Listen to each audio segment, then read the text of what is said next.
For the past 2 nights, we've shown you the worst of Myspace.com, but not every part on Myspace is bad, even when young teens are involved. Amber Lynn Scott concludes our series tonight with a look at the good side of Myspace.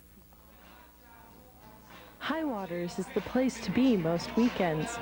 And now with Myspace, you can check out what event is happening before you walk through the door. Give us a little bit of feedback about what people want, what type of parties that they would like to have on the weekend. And while more conventional advertising might serve an older demographic, Myspace caters to the customers High Waters most wants to talk to. It's definitely a younger crowd that's on Myspace that maybe has a little bit more time to also be able to do that, and they have fun doing that, and it just is something, a tool that's a little bit more social for them.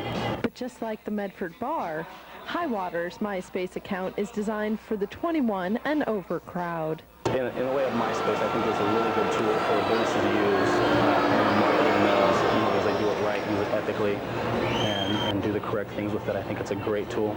But checking out local club scenes can serve another purpose on Myspace if you're also looking for a date. Like, I've had people where I'm up at 1 in the morning and I'm just like bored, and you're going to people that live in your area and you see someone, you read their profile and they go to SOU, or like maybe you've seen them somewhere and you're like, oh hey, you were at a party I went to or something, and you're like, hey, let's go out to Sherry's or something and get food. And I've made some pretty good friends that way.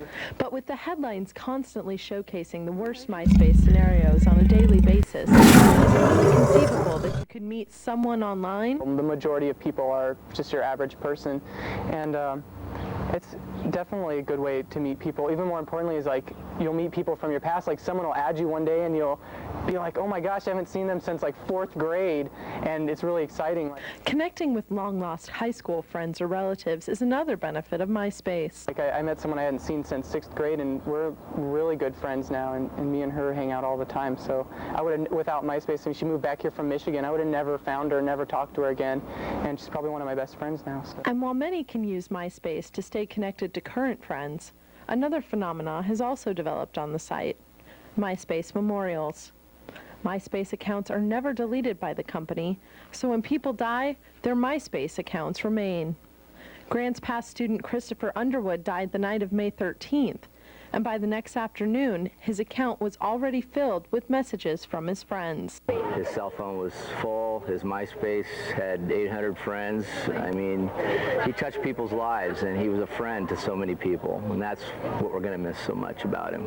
And although these Myspace memorials can be difficult for remaining family members, most feel they help connect them to their lost loved ones.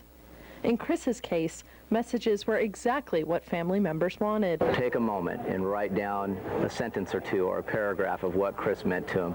So whether you're looking up an old friend or memorializing one that's died, Myspace can be a perfect place for you to explore.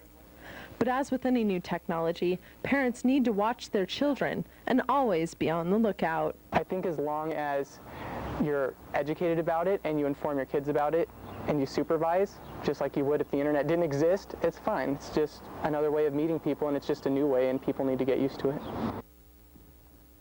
Now in news around the world, a bus crash in Chile, Spanish soccer violence, Thai troops train with Americans, and a colossal Chinese dam nears completion. Fox's Shepard Smith takes